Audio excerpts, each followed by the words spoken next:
turn this to... Hello, and welcome to Woocast on 97.9 Unity Radio, the best sports show in Worcester going today. We are broadcasting to you live at Polar Park before the game is about to begin against Syracuse. And it's great for the Woo Sox after, being on the road all week to come home. And now we get to see the beauty of Polar Park, which is my first venture in the past year. So I'm very excited, and we're going to get to watch some baseball. And with me, starting to my right, my co-host on Moneyline, the coach himself, Mr. Tom Wells, with 824 combined victories in women's swimming and track, the winningest coach in New York State. Welcome, Mr. Wells. Well, there. Good to be with you again. Yes, he is. He's very happy to be with us. And Jeremy Bandy, as always, back again, season ticket holder and number one in your hearts and number one in your mind and your spirit. Jeremy, welcome as well. Cully, great to be back. I appreciate you addressing me as Jeremy this week. I know there was a little hiccup last week. You called me James, so I called it's good to be James. back. It's good to be back. The best podcast host in the universe was off his game last week, so it happens. Hey, you do a lot, man. You're working your ass off. It's okay. I am. I'm working my ass off, and none other than the Peter Gammons himself, the Bink, Mike Binkowski. How are you, sir? Thank you again. Good, Cully. It's great to be back. Excited to talk some baseball today. Yeah, I'm excited too, and we got it rolling here at Polar Park. We got people eating, enjoying the festivities. We got the Jumbotron, which is beautiful.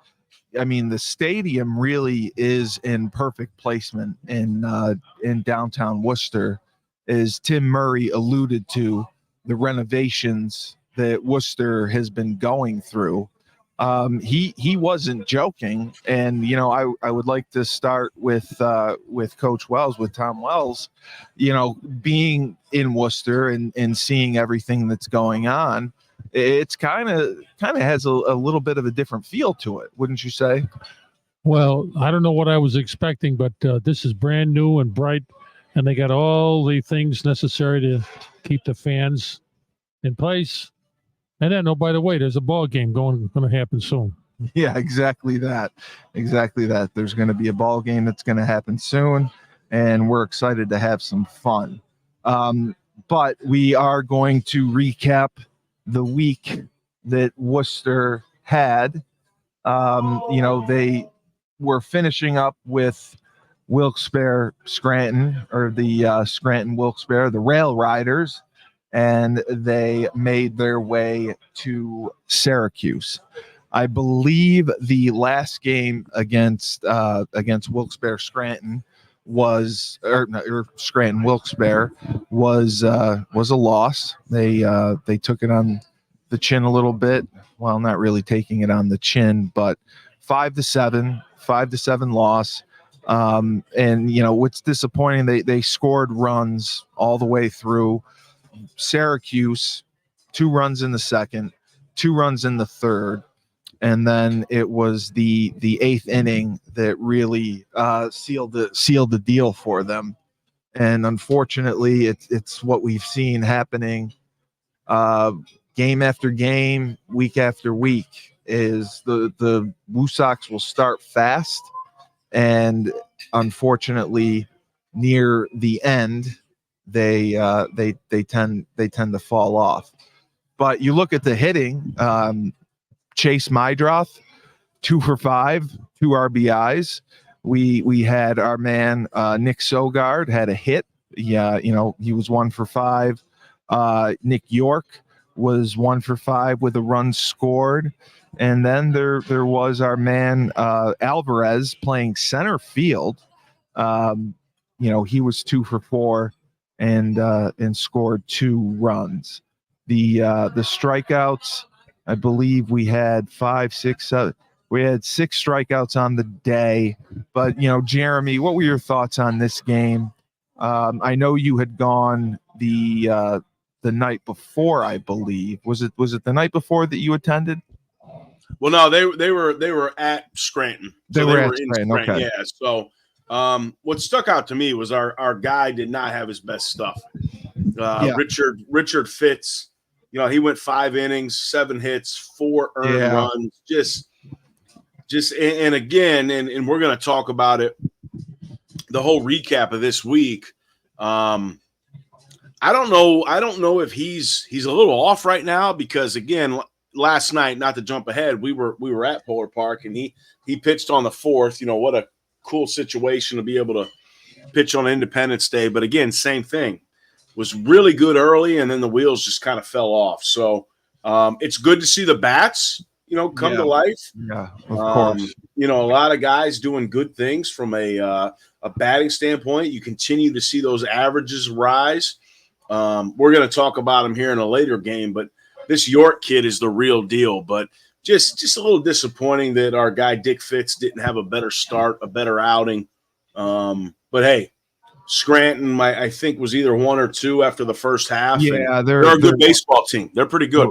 They're one of the better teams in the league. So, I mean, Richard Fitz, unfortunately, the 3 home runs were really the difference makers. Had he not given up the home runs, I think we would have seen a completely different story. And Mr. Wells, you're a manager, and you go out on the field, and your pitcher has just given up his 3rd home run of the night. What kind of conversation do you think is going on at the mound during that period?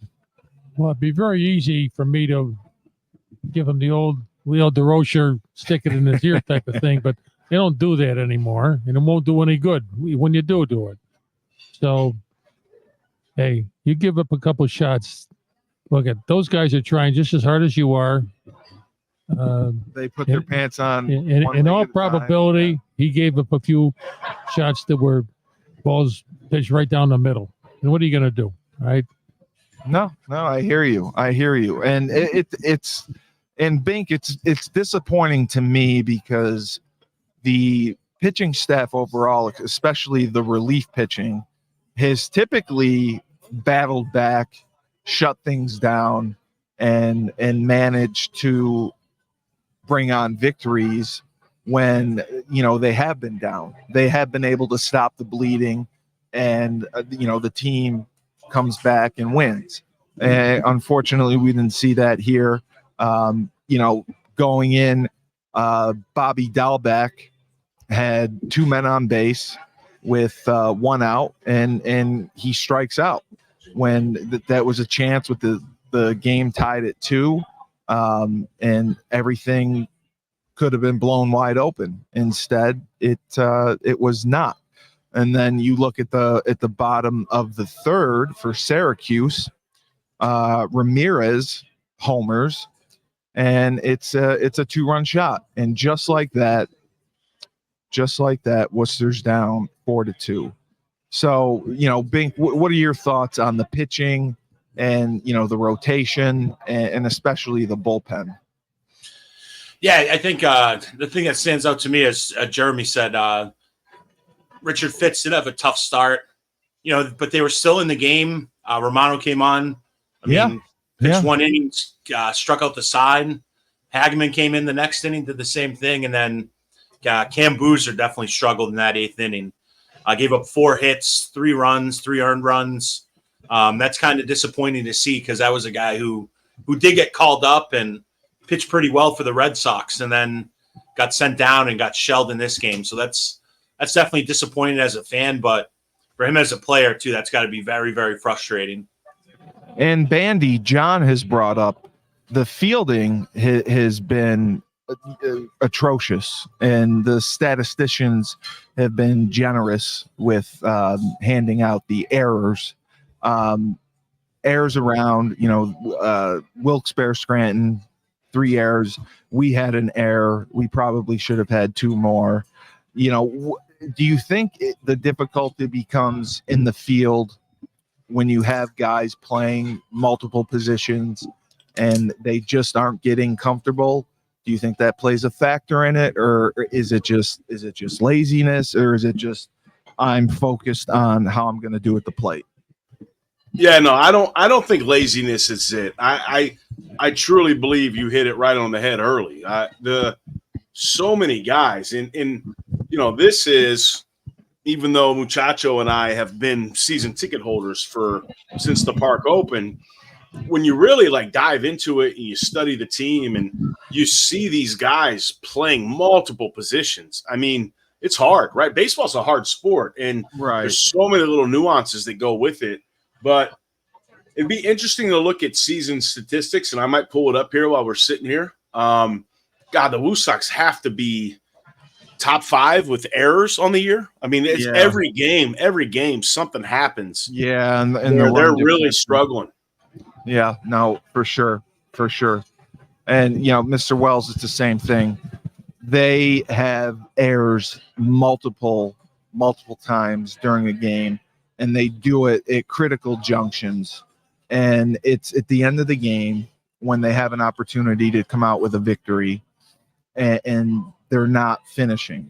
They'll start fast, but they're not finishing. And even yourself as a track coach and a swim coach, when you have someone who is starting fast but not finishing the way that you need them to finish, what are some of the things you can do to try to offset that? Well, with any coaching situation, the most difficult thing is to finish the game, whatever you happen to be. If it's a tennis match, if it's a hockey game. And ironically, as you're talking, I'm thinking, you know what? The parent club, the Red Sox, they got the same problem. Yeah. All right. Yeah, they mirror. Now, is that an organizational problem or not? I don't know. I'm sure those guys are working just as hard up there as they are down here in Worcester. But hey, all you can do is keep on training them. And, as we walked in here this afternoon, the guys are out on the field, working at that. So, whoever the managers are, the coaches, I'm sure they're working hard because these guys all want to make it up to the next level for sure. Yeah. And to have it hit you right in the face here. I will throw in one more thing here. Overall, just looking and do a little homework this week, I'm not really impressed with the pitching staff that the Worcester team's got right now. Why? The good guys are all up in Boston. They are. Right? They move a lot of guys back and forth. Some of these names I never even heard of until this past week I started to look at. So I suppose if they were any better, they'd be up too. So anyway, very difficult situation. But the bottom line is the training guys for the big club, and that's always going to be the same. Now, Jeremy, they go and they play again against the Rail Riders. I believe this was the 15-5 game.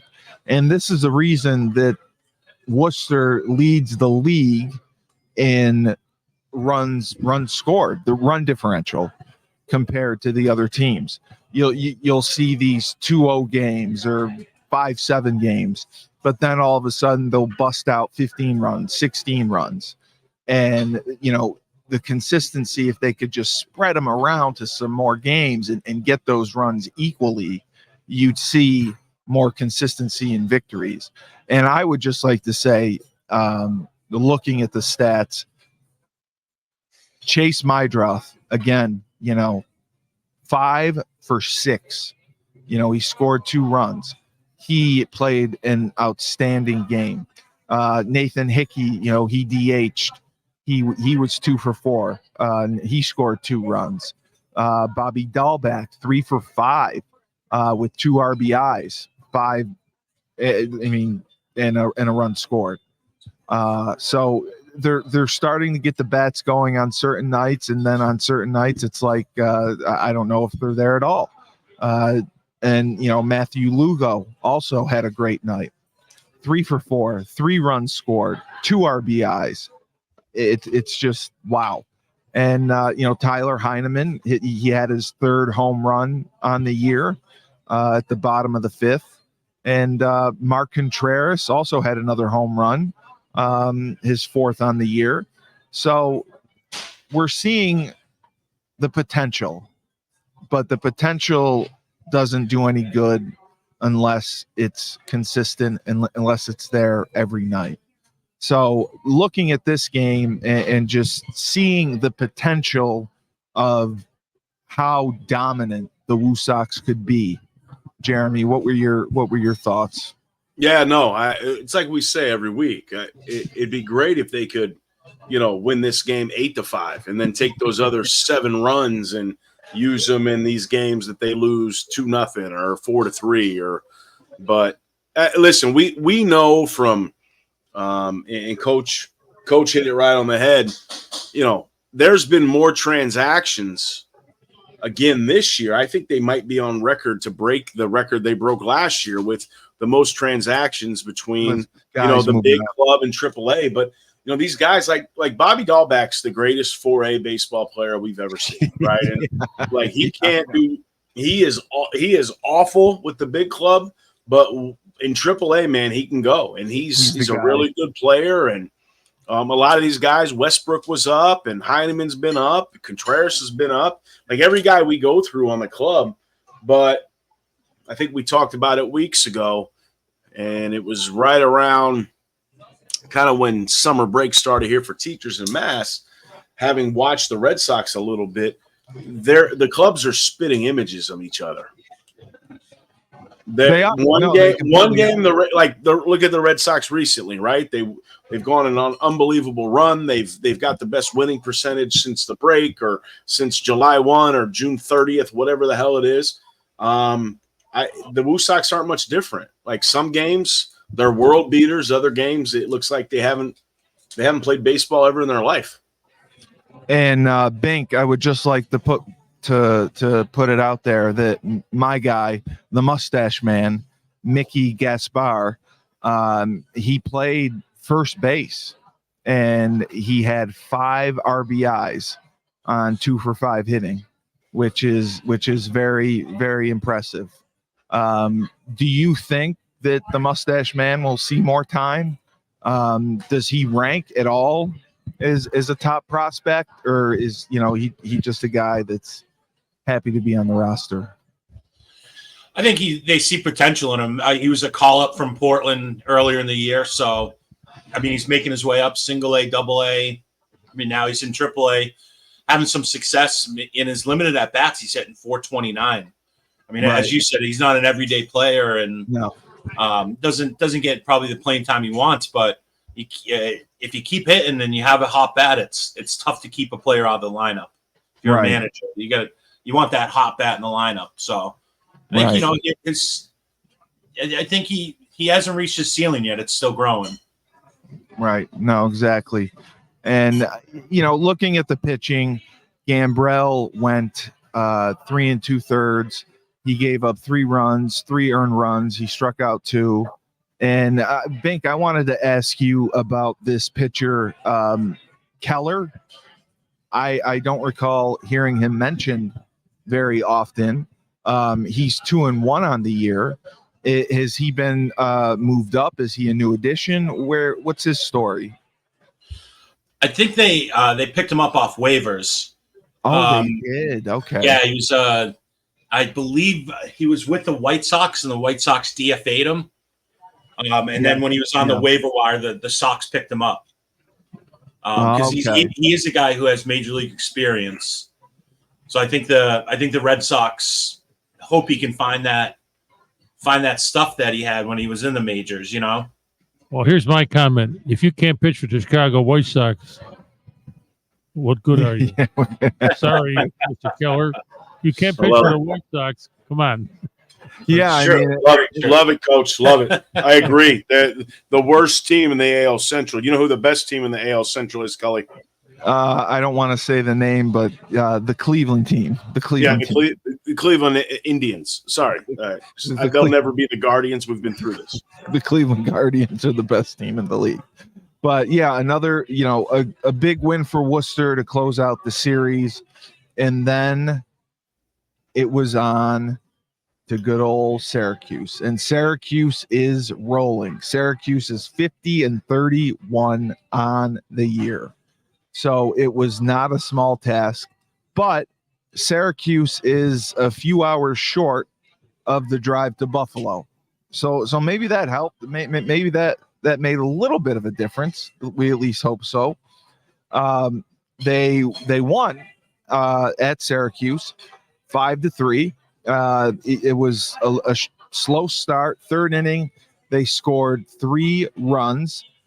Chase Mydroth singled on a line drive and scored. Eddie Alvarez moved Mark Contreras along.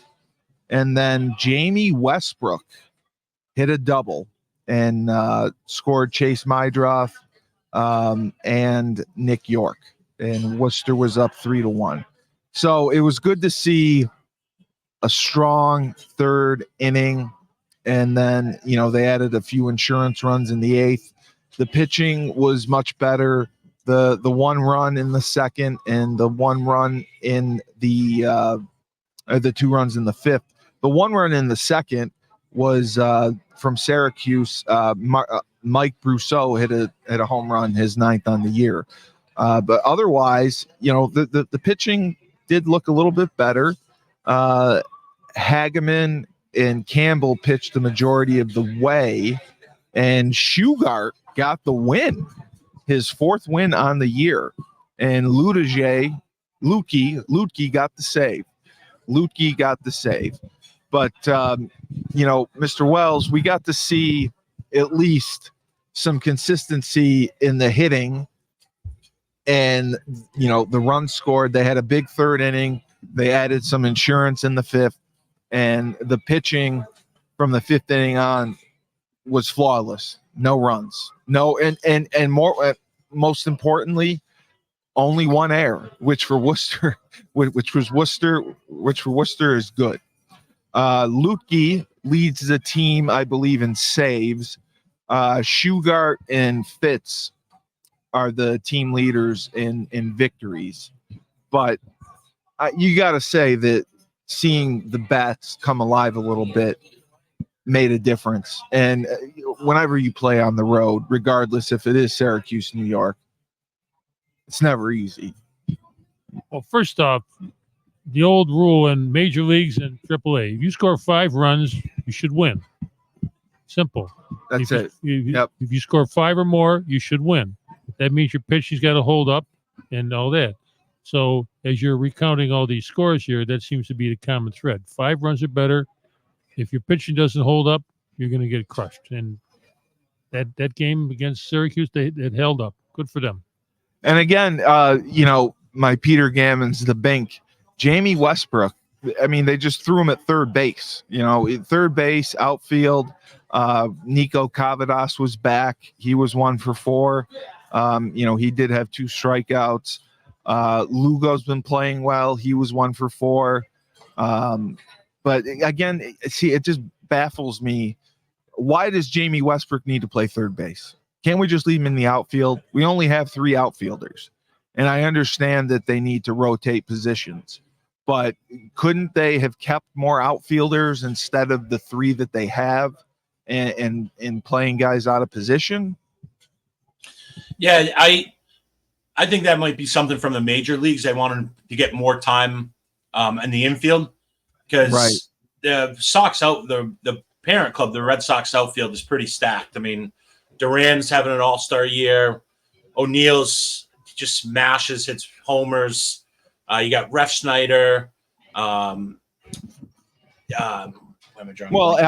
has been playing well. Yeah, Alvarez, but I think maybe it's just coming down from them. But heck, if Westbrook plays third base and goes 3 for 4 every night with a double and 4 RBIs and the game-winning 2-run homer, I'll keep him there if that's the key to success.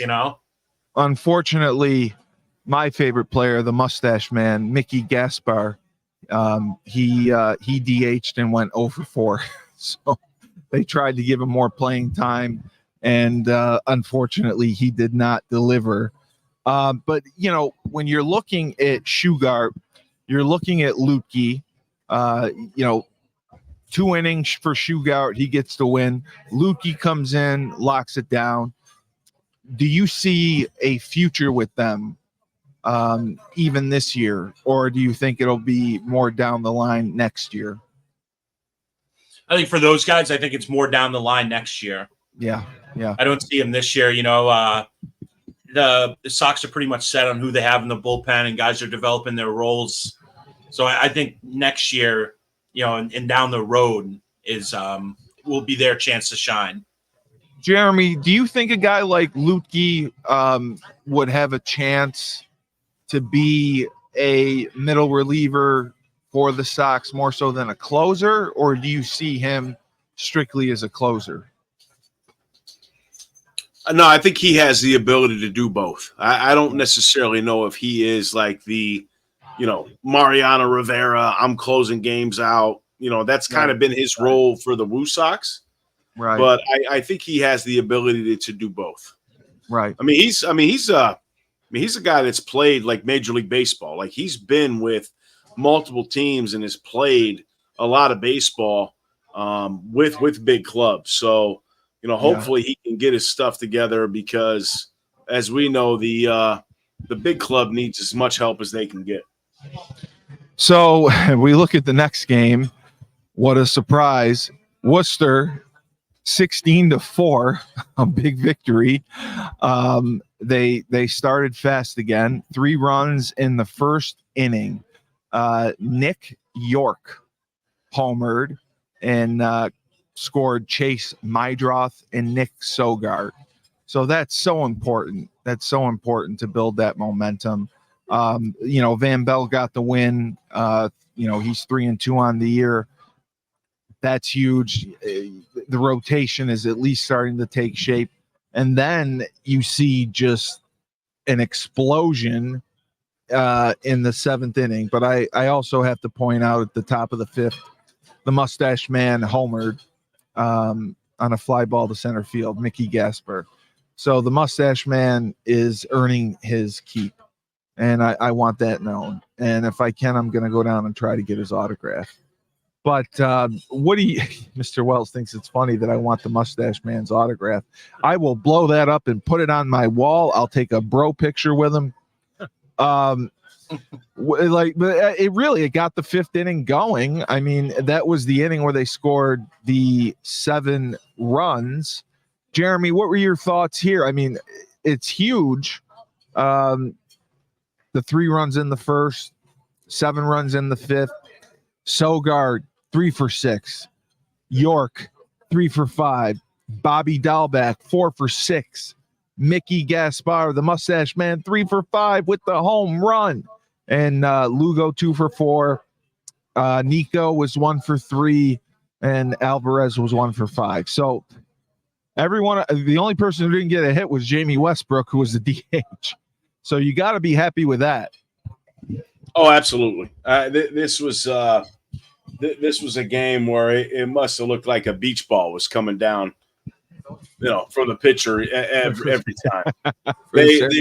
York hit 2 home runs. I mean, he's just pulling his stats up from his year.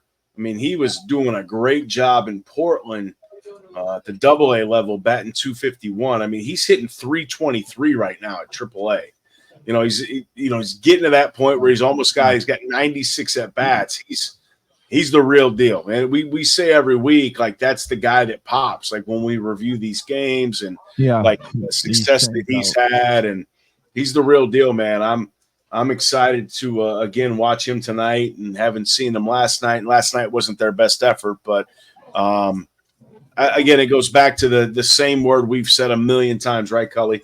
There's just no consistency. And again, but this is probably, right, why these guys are minor league baseball players. Because, of course.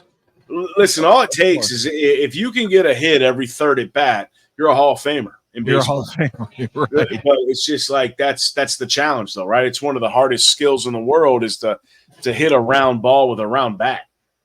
Now, Mr. Wells, I wanted to ask you from a strategy standpoint. We have seen Worcester, they have started the game with relievers to pitch an inning or 2, and then they'll come in with the starter, to go from there. I don't know if that was the case here. but they went with this Meta. Bink, do you know anything about Meta? Yeah, Brian Mata. He's actually one of their best prospects. Okay. Yeah, one of their best pitching prospects. He was hurt. So, He's been hurt pretty much the whole year. They thought he 51 would pitches. project, they thought he would project to be maybe in the starting rotation with the Red Sox at the beginning of the year, and then the injury has kept him sidelined, as I said, for pretty much the entire year. This is him just starting to come back. But I mean, 50 pitches in 2 innings. Yeah, they're definitely limiting him. That was probably his max. They'll probably up it 10, 15 more pitches his next start and keep going from there. Get him conditioned, get his arm back to where he needs to be. Yeah, but Mr. Wells, what we're seeing is Worcester will go with relievers to pitch an inning or two as starters, and then they'll bring the starter in for 3 or 4 innings before they go back to the bullpen. I have never heard of that strategy before, and we've talked about it on the show multiple times, so I would like to get your perspective on it. Well, that seems to be the trend in the major leagues right now, right?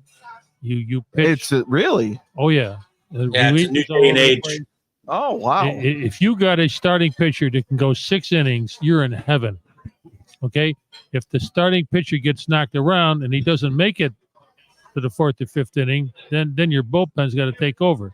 So trickle down to AAA, and that's what they're doing. Now, if the story is true about the kid that started, okay, I get that. But they're going to bring all these guys along slowly. All right? They're not going to ruin their arm. Absolutely not. So AAA baseball, your typical night is 4 or 5 pitches. And what's that here? And I have to say, Jeremy and Bink, my excitement was obviously Uwasawa goes an inning, and he has 2 hits, 1 run, 1 earned run, but he did have a strikeout. It's good to see Uwasawa slowly getting back, and I still believe in him. I'm hoping to meet his interpreter tonight, but I'm going to have a conversation with him if I can. Well, I hope your belief in him makes him have success, because I think he's a bum. You do not think Uwasawa? I do. Listen, Cully. I told you, Uwasawa's a bum. I'm bringing this like Felger and Maz. I'm done with the positivity. We're going to be real about the team.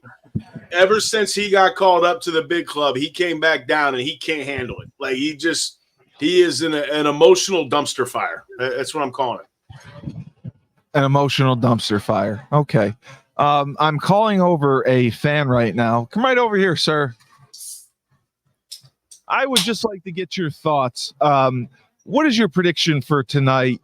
How do you see the team performing? It's they had a long trip from Syracuse, July 4th weekend. It's July 4th weekend. How do you see things going this evening? Woo Sox win. Wow, he's a man of many words. Woo Sox wins. Who's your favorite player on the Woo Sox? Oh boy, I don't have one. Can't pick just one. No, can't pick just one. Do you think Richard Fitz, Big Dickie Fitz, do you think he's the future of the Boston Red Sox? Could be. Never know. No, you never know. What's your name, sir? Tim. So Tim, thank you very much. We are Woocast. We're on 97.9 Unity Radio, and we're on Mondays and Wednesdays, 6 p.m. Please check us out. Like us, offer any comments. Thank you for giving us a moment of your time. Well, Tim thinks the Woo Sox are going to win, but Tim's maybe been to one game in his life. I'm just going to go out there and say that he didn't have a lot of input. So I guess I picked the wrong guy. All right, so we go to the following game. Steven just wants to be with the people over here. That's what his deal is.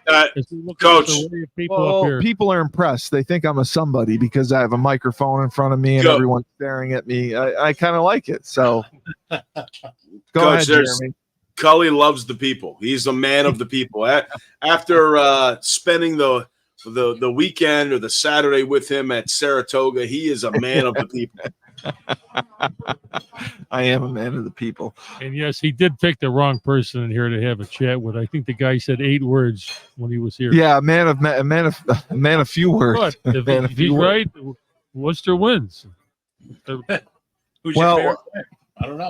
I don't know. When I find Uwasawa's interpreter, I'll make sure to get those answers.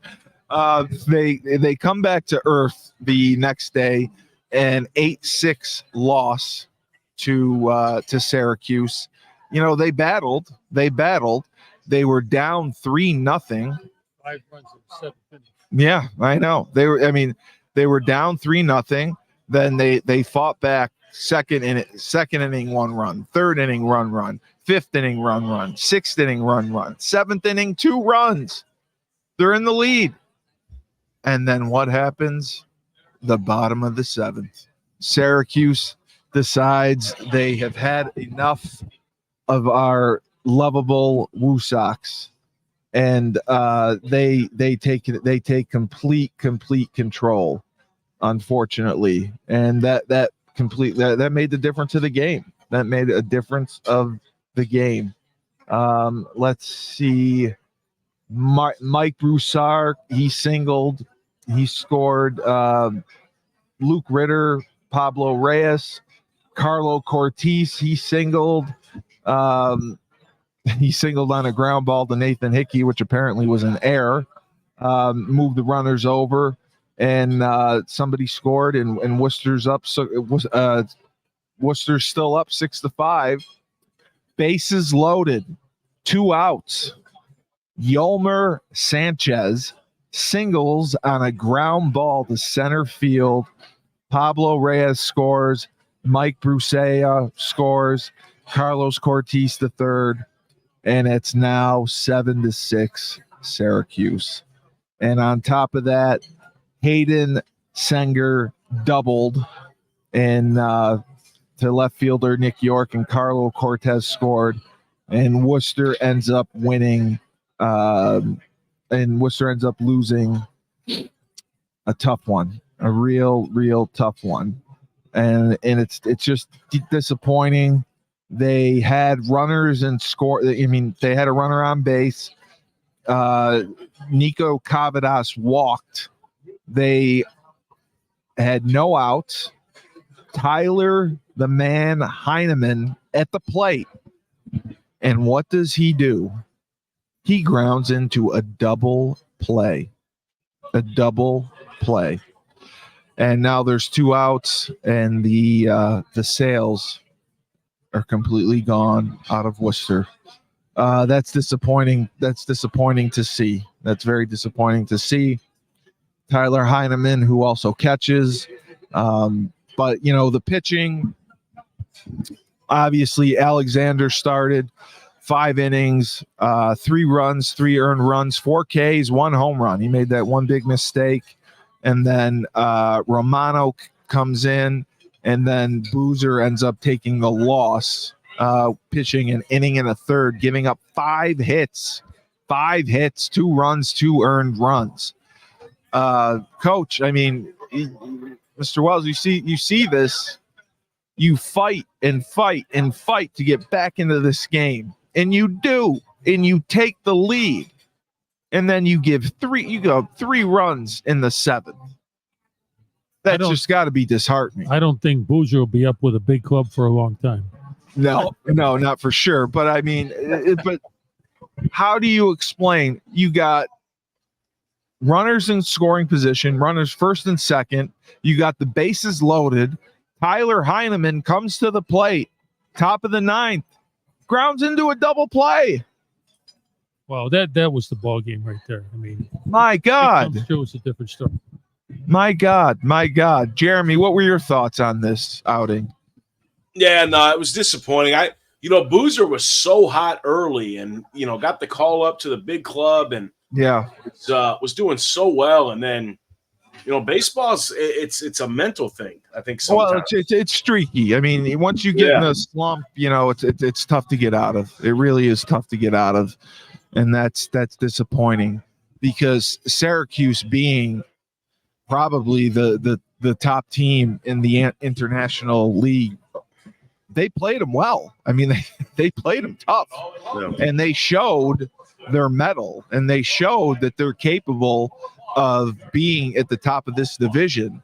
If they can just build that consistency, they can build that momentum and put it all together. Mr. Wells, you know how important momentum is. People feed off each other. Once you get that momentum going, it's a freight train, and you cannot stop it. Well, first off, Syracuse hasn't got the one-loss record. No, I know. With Mirrors. So they're a good team. Okay. I know. And you got to give them all the credit in the world. So I'm going to leave it at that. Ernie, Mr. Wells thinks Syracuse is a good team, and he's giving him credit. I just want on the record I'm not giving him credit. There's Cully, there's something going on with the Woo Sox when they go to upstate New York. I mean, whether it's Syracuse or I guess Buffalo isn't upstate, but there's something going on as soon as they get out when you cross the Hudson River and you got Syracuse, Rochester, and Buffalo, all three in a row, there's some good baseball there. Yeah, and unfortunately, the road trip did not end in the best fashion. They not the road trip. Apparently, Worcester were they back at home last night? We were there, Cully. We were there. They were home, and that's when the War Eagle, Big Dickie Fitz, he took it on the chin. He certainly didn't rise to the occasion like we expected. I blame this on Bink. This is all Bink's fault. Bink, did you jinx our favorite player, Dickie Fitz? Oh, yeah. I might be the bad luck guy. Well, you better go down and apologize to him. Listen, you two guys from Worcester. Listen, I got a story for you. Steven has got his old baseball uniform in the truck. Oh, God. And he's going to pitch underhand like slow pitch softball. All right? He claimed he can get a few guys out doing better than what they gave up last night, 9 runs. Right? Well, if you watched what was that movie, Little Big League? That was one of my favorite baseball movies where the mother was like this great underarm pitcher. So that's Rookie of the Year. Oh, it's Rookie of the Year. Okay. We break the year where the mother throws underhand and she used to people out. So Little Big League's a great movie as well. Big League's a great movie. Ken Griffey Jr. And I truly think there are some 12-year-olds who could probably be better general managers than some that we have. But looking at this game, it was a slow start overall. And then, the fourth inning, Syracuse comes to life.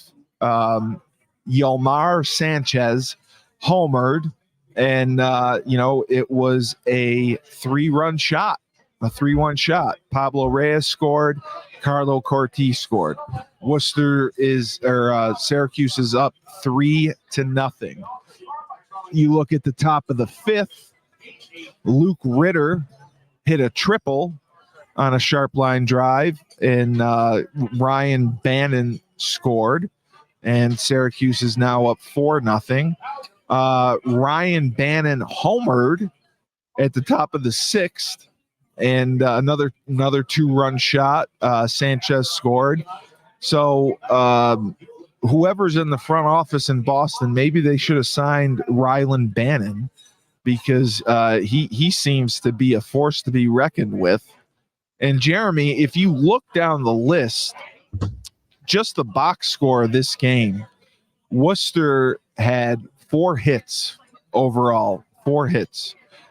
Jamie Westbrook had a hit. Nico had a hit. He was 1 for 3. The Mustache Man, I hope to get his autograph. Mickey Gaspar was 1 for 3, and Contreras was 1 for 3. So they just could not close things out. Unfortunately, being at home. But hopefully tonight's a different story. The atmosphere at Polar Park is tremendous.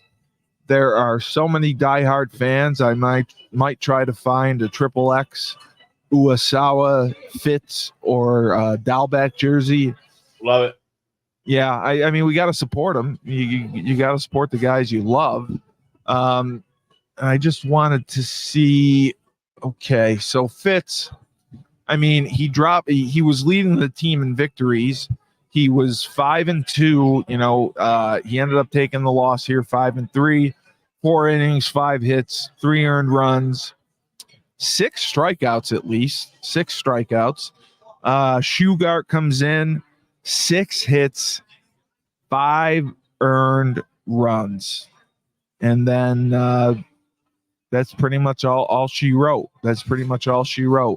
Bink, I wanted to ask you, Guerrero, we have not seen a lot of, and you were pretty high on Guerrero, the left-handed pitcher who was kind of middle relieving and closing. Do you have any information on why we haven't seen a lot of him? I don't. I know he's pitching. He pitched last week a couple times. Yes. Yeah. I don't know if he's hurt or they're just maybe trying to limit his innings because he is so young and they do see potential in him. But I mean, we just went through this whole week and he hasn't pitched. So I think it's either or he's hurt or they're just trying to limit his innings. Now, Mr. Wells, I mean, you're old school with baseball.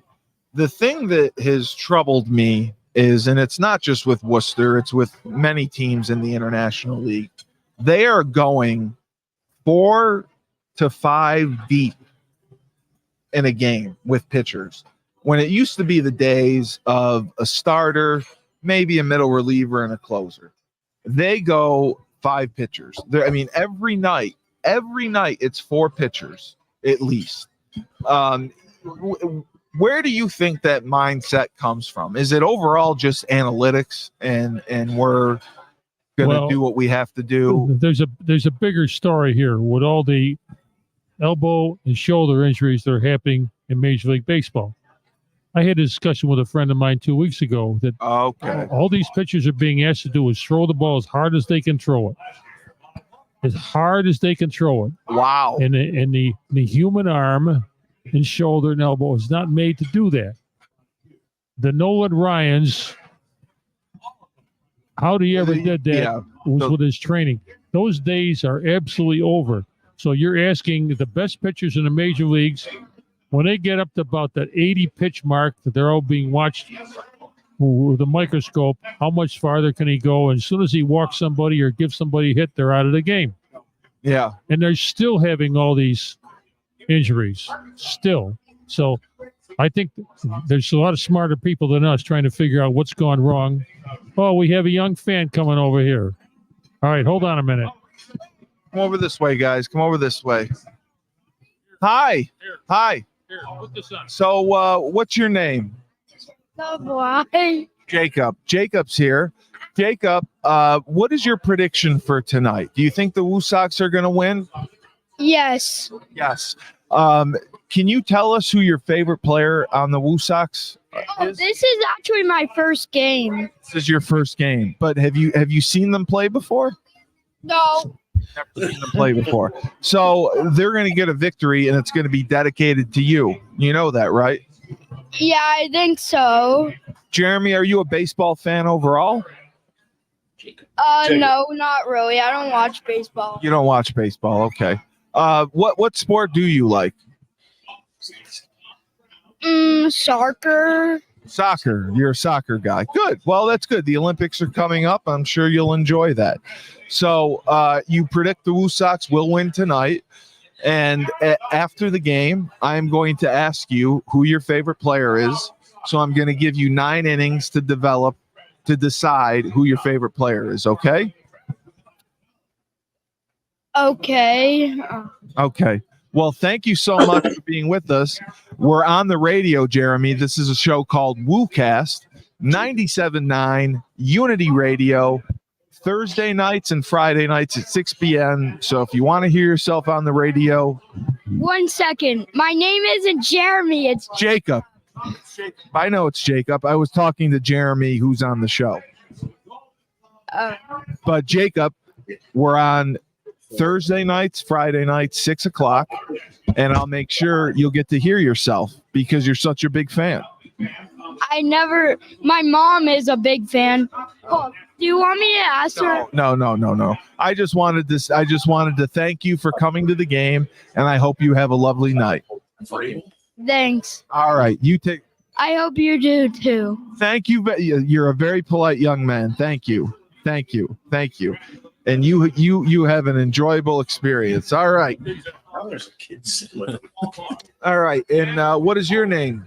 Lucas? You're Lucas. Okay. Lucas, is this your first time at Polar Park? Yes. Yes, it is. Okay. Lucas, do you like baseball? Yes. You do? Oh, good. Okay. Have you watched the Woo Sox play before? One time. One time? Was there a player of yours that you liked that stand out? No. I didn't really You like them all. the names. You like them all. Yeah. So what's your prediction for tonight? You think they're going to win? Yes. You think they're going to win? Okay. Well, I appreciate it. Thank you very much for taking the time to give us your prediction. And we hope that you have a wonderful experience. Okay. Thank you. So, yeah, we talked to a couple of kids, and this is their first time at Polar Park, and they're going to have a great experience. It's exciting to hear. Bink, I didn't get a chance to look. Do you know who's pitching? Yeah, it's Grant Gambrill tonight. Grant's pitching. Okay. Yeah, and Good. They usually only throw him like 3 or 4 innings, but who knows? Yeah, maybe right. tonight he can have his stuff and go 6 or 7. We'll see. Yeah. No, they need that. It's Alexander's the one who had been taking a lot of losses. So hopefully Gambrill gets things going, and I'm going to look for Uwasawa's interpreter and see if I can get him for an interview. He'd be perfect. But I have to say that things are looking up. I really do believe that, because when you play a team like Syracuse and you play better, you play up to the level of play as opposed to down. I think that's huge. They struggled with the Rail Riders, and it's a chance for them to be home and build some consistency. So I know that I'll see. He's waving. Thank you. The kids are so excited. So great job, great show, guys, and I look forward to seeing you shortly. And we're gonna have some fun. Yeah, it's you saw the stadium's beautiful. It is. It's a beautiful stadium. stadium. Not a bad seat in the house. Do you want us to wait for you on the 3rd level until you get here? Yeah, it doesn't matter. We'll make our way down there and find you guys, okay. and we can we'll have Coach can tell us a story that'll last 4 to 7 innings, and then the game will be over. You're mocking Coach's storytelling. Yeah, it'll be fine. It'll be great. All right. For Worcester Academy head coach Jeremy Bandy and the Bink are Peter Gammons, and the coach himself, Tom Wells, with 854 combined victories in track and field and women's swimming, the winningest coach in New York State. I am the best host in the universe. As a lady just rolled her eyes at me as I said that. I really am. I'm the best host in the universe, just so you know. Remember, when life gives you lemons, don't make lemonade. Take 2 oranges and throw them back at life.